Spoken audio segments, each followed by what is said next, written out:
Are you looking to buy a house and wondering, what should I not buy? Well, that is a really important question. As someone who has bought homes, sold homes, helped people buy homes, and even invested in properties, I'm going to walk you through the top types of houses you should never buy. My name is 𝐂𝐎𝐍𝐄𝐂 with 𝐂𝐿 Realty here in Birmingham, Alabama. In this video, I'm going to give you the top homes I advise my clients against buying. And I'm going to sprinkle in some helpful tips so by the time you're done with this video, you'll know exactly what to steer clear of. Whether you're an investor or a first-time home buyer, this will save you a lot of time, money, and headache. As always, if you haven't already, go ahead and hit that like and subscribe button so you don't miss another episode. All right, let's dive in.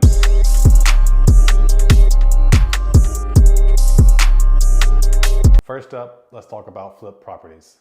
Flipped homes are often enticing because they're typically advised as move-in ready with all the modern upgrades. However, not all flips are created equal. Many of these homes have been bought by investors who did just enough cosmetic work to make it look appealing, but skip on the essential repairs that could cost you down the line. These might include issues with plumbing, electrical, or even structural integrity that are hidden behind shiny new finishes. The problem is that some investors cut corners to maximize profit. They may not have pulled the right permits or used licensed contractors. This could mean you'll end up with a property that has serious unseen issues from, again, faulty wires, improperly installed plumbing, or several other issues. Here's the best tip I can give you. If you see little things on the inside or outside of the house that just aren't quite finished or not done completely, what do you think it looks like where we can't see? Here's the key. Before buying a flipped home, ask your agent to verify work was done properly with permits and check if there's any receipts for any materials or contractors used. If the seller can't provide that info, consider it maybe a red flag and potentially needing to move on. Now, with that said, I've flipped houses and I know several people, including ones that I've worked with, that flip some amazing houses and do some fantastic quality work.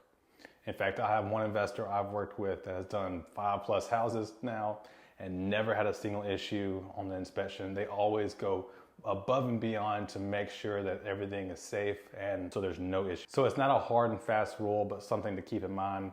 It is like everything else, there are always great ones and bad ones. Next, let's talk about structural issues. This is one area you definitely want to avoid. Cracks in the foundation, uneven floors, or bowing walls are all signs that a house may have serious structural issues. Even small cracks can indicate big problems with the foundation, and foundation repairs can be incredibly expensive. If you had noticed multiple cracks or the doors and windows that won't close properly, that's a sign you need to investigate further.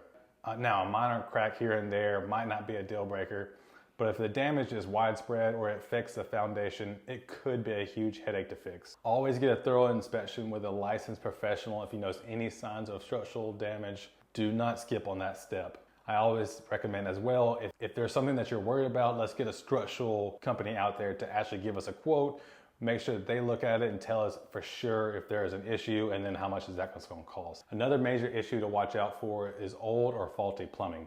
Homes built between 1930 and 1950, especially in older neighborhoods, may have iron or galvanized piping. These materials can rust and corrode over time, leading to leaks, clogs, and water damage. In extreme cases, replacing this piping could require major work, including digging up the foundation or tearing up the floor to access the pipes. Even homes built later on may have plumbing issues if they were poorly maintained. Galvanized pipes are prone to rusting, and while they might look fine at first, they can cause problems down the road. If you find a home with old pipes, make sure to budget for replacing them down the road. And if you're negotiating, it's always great to try to get the sellers to replace that prior to closing. Now let's discuss outdated wiring. Homes that still have paper wiring, knob and tube systems, or even aluminum wiring can pose a fire hazard and require costly rewiring. These old systems don't meet modern electrical standards and can lead to issues with appliances or even cause electrical fires. If you come across a home with old wiring, especially aluminum wiring, get an electrician to access it before you proceed. Rewiring a house can easily cost $10,000 to $20,000, so you want to factor that into your budget or negotiate the price down accordingly. Let's move on to location issues. Homes near major roads, highways, or railroad tracks can be problematic and could impact your quality of life, and also, very importantly, the resale value. A home near a busy road or railroad track may be difficult to sell in the future, as many buyers will shy away from properties that come with constant noise. Plus, living close to a highway or railroad can impact your insurance premiums and overall enjoyment of the home. Another location issue to avoid is homes built on the side of a hill.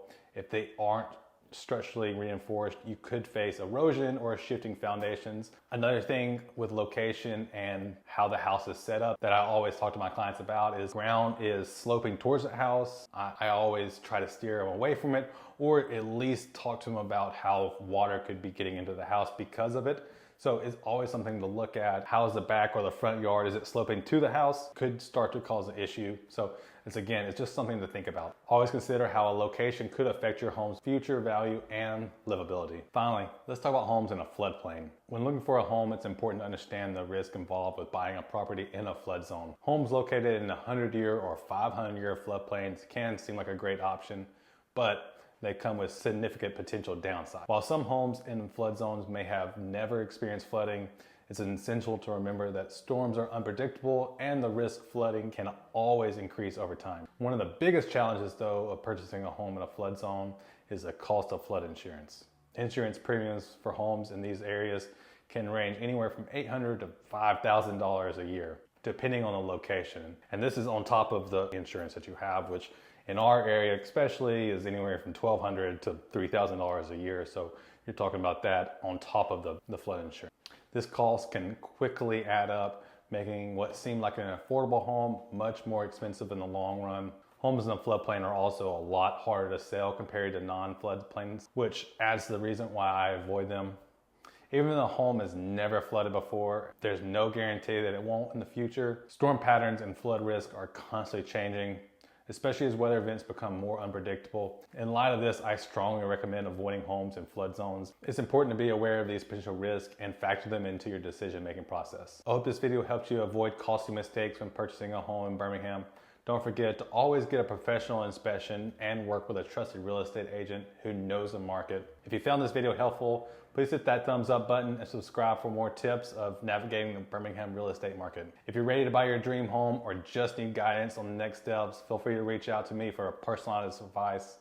Thanks for watching and good luck with your home search. Until next time, I'll see you later.